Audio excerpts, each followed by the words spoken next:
Kita masuk pada judul kita pada siang ini, semoga Allah berkahi, yaitu kebijakan Islam dalam poligami. Berbicara masalah poligami, teman-teman, berbicara atau kita sedang berbicara sesuatu yang sensitif. Mirip dengan kita kalau berbicara masalah jihad. Ya. Ini umumnya orang kalau tidak punya pemahaman agama yang benar, mereka akan salah faham dengan masalah hukum-hukum ini. Seperti kasus jihad di masa kita sekarang, ada orang yang menyalahgunakan dengan cara dia berjihad di jalan Allah Subhanahu wa taala, tapi salah menurut dia jihad. Seperti misalnya membom diri, membom sana sini. Ini kan adalah perbuatan yang salah gitu. Perbuatan yang salah, ya. Dan ini mencoreng citra jihad itu sendiri. Mencoreng citra jihad itu sendiri. Kemudian ada juga orang yang terlalu membenci jihad atau membenci jihad tanpa ada sebab. Mengatakan ini adalah ajaran terorisme, ini adalah ajaran radikalisme, sehingga akhirnya jihad tidak boleh dibahas sama sekali. Sehingga seakan-akan mereka mau hukum Allah ini dihapus. Akhirnya mereka harus menutup semua ayat jihad dalam Al-Quran yang sekian banyak, menghapus juga hadis-hadis Nabi SAW tentang keutamaan jihad, mati syahid, dan juga praktek Nabi SAW dan para sahabat ridwanullah alaihim dalam jihad. Akhirnya mereka coba berusaha menutupi tentang masalah kasus perang Badar, perang Uhud, Fathi Makkah, Hunain, Tabuk, dan sekian banyak peperangan. Contoh. Nah, demikian juga dengan masalah poligami ini. Kalau orang tidak punya kapasitas ilmu yang cukup, keimanan yang cukup, maka mereka umumnya menilai negatif. Ada orang yang belum punya cukup ilmu, tapi dia ingin poligami. Seperti ibaratnya anak masih SD, kemudian diberikan kurikulum kuliah. Dia tidak akan mungkin faham masalah itu. Karena yang kami fahami adalah poligami bab tertinggi dalam bab nikah. Tidak mungkin orang yang baru saja mempelajari agama langsung tiba-tiba bisa mempraktikannya. Dia butuh proses. Kalau Anda punya satu perusahaan, yang perusahaan ini sudah berjalan dengan baik, ya, sudah Anda atur manajemennya dengan rapi, sudah Anda berikan hak semuanya pegawai, ya, dengan baik, maka Anda bisa membuka cabang, tidak ada masalah. Anda tinggal copy paste ke perusahaan yang kedua, maka Anda akan aman. Tapi kalau manajemen di perusahaan pertama masih kacau, masih amburadul semuanya, laporan keuangan, neraca laba rugi, kemudian juga masih belum ada HRD yang mengatur staff juga belum ada penentuan SOP tentang masalah kerja mereka, ya, jam kerja, jam pulang, pakaian, jenis-jenis pekerjaan dan seterusnya lah yang merupakan bagian daripada perusahaan. Terus tiba-tiba mau buka cabang yang lain, mungkin Anda hanya sekedar senang dari sisi pujian orang saja di hari-hari pertama. Setelah itu Anda akan menambah, ya, sakit kepala, ya, bagi Anda. Pusing karena harus memikirkan dua perusahaan yang belum jelas harus kemana arahnya, harus bagaimana keuangannya, harus bagaimana pengaturan terhadap stafnya dan seterusnya. Nah, ini yang perlu difahami gitu ya. Nah, seperti itu kurang lebih poligami yang banyak orang tidak faham masalah ini.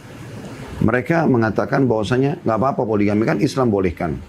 Maka akhirnya mereka melangkah poligami tanpa punya ilmu. Sholat aja masih belum baik, ya. Puasa juga masih belum baik. Ibadah-ibadah yang lain masih banyak yang terbengkalai. Kemudian tiba-tiba mau bicara tentang masalah poligami. Sehingga terjadi kezaliman dalam masalah poligami tersebut.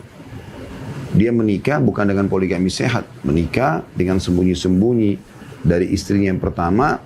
Akhirnya pada saat ketahuan yang ada adalah ribut, kemudian bisa saja mereka bercerai atau mempertahankan rumah tangga tapi dalam kondisi terhina.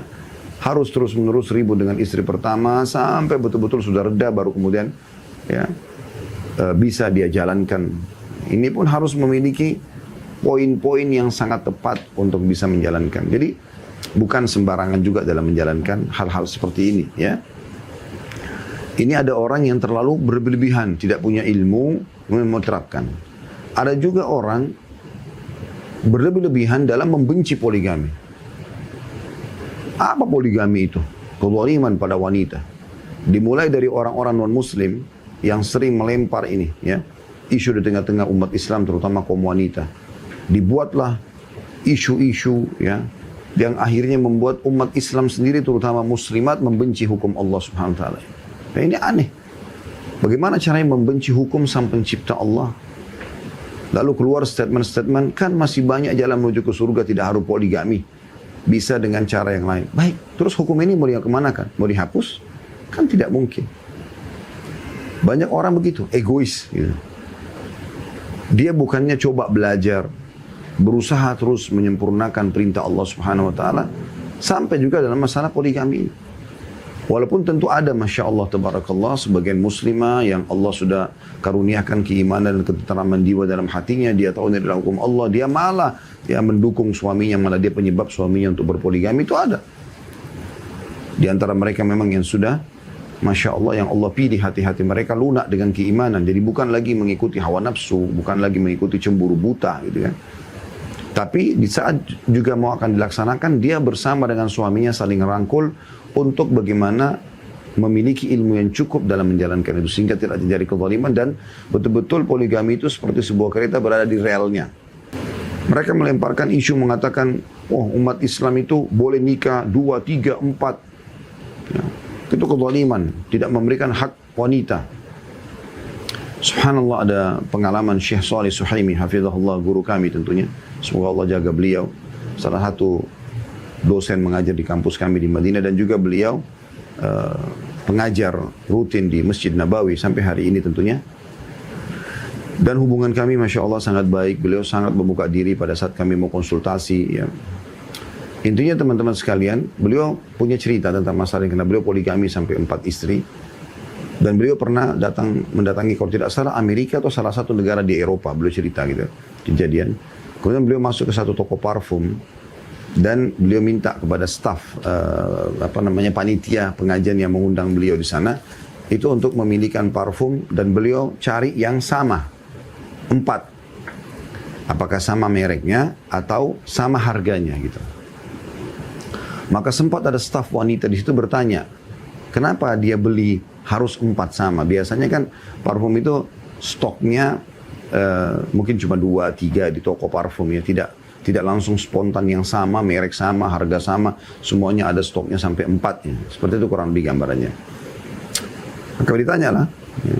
Kemudian diterjemahkan ke Syekh Shalih, karena beliau belum menguasai bahasa Inggris ya, sehingga beliau diterjemahkan oleh panitia pengajian pada saat itu.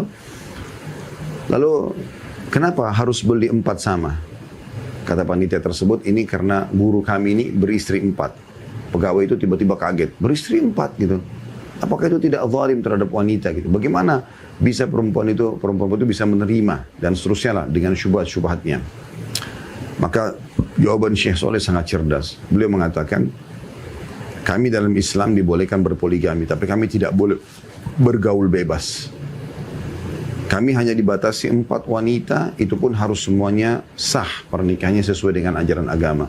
Dan saya sebagai suami harus berlaku adil. Seperti ini contohnya. Saya harus membeli produk yang sama atau minimal nilainya yang sama. Sementara kalian di sini, laki-laki dan perempuan, bukan cuma sekedar bicara masalah poligami kalau dalam pernikahan. Atau kalau bahasa di luar pernikahannya, laki-laki memiliki sekian banyak wanita gitu kan. Wanita pun memiliki sekian laki-laki. Dalam masalah pernikahan dikatakan poliandri, tapi ini tidak ada dalam Islam ya. Wanita tidak boleh memiliki lebih dari 1 suami, karena kalau dia hamil dari 2 suami, kira-kira statusnya anak itu ke siapa gitu ya. Tapi intinya teman-teman sekalian, pada saat dijelaskan masalah ini, perempuan tersebut mulai merenung dan berpikir, ternyata betul. Artinya tidak boleh kita sembarangan menyalahkan sebuah peraturan agama orang sebelum kita mendalaminya. Dan dia mengakui memang dia sendiri sebagai status istri memiliki beberapa orang pasangan. Suaminya juga memiliki beberapa orang pasangan. Walaupun dia tahu yang penting bagi dia adalah dia yang resmi, yang lain itu tidak resmi, tidak ada masalah. Jadi itu yang terjadi dalam kehidupan mereka. Ya. Nah, ini keliru tentunya. Itu kalau kita lihat dari non-muslim. Orang muslimahnya atau banyak wanita muslimah yang menolak poligami, mereka egois dengan pemikiran, pokoknya saya tidak mau poligami, membenci hukum Allah SWT. Dia lupa Kalau di luar sana ada keluarganya yang berpoligami.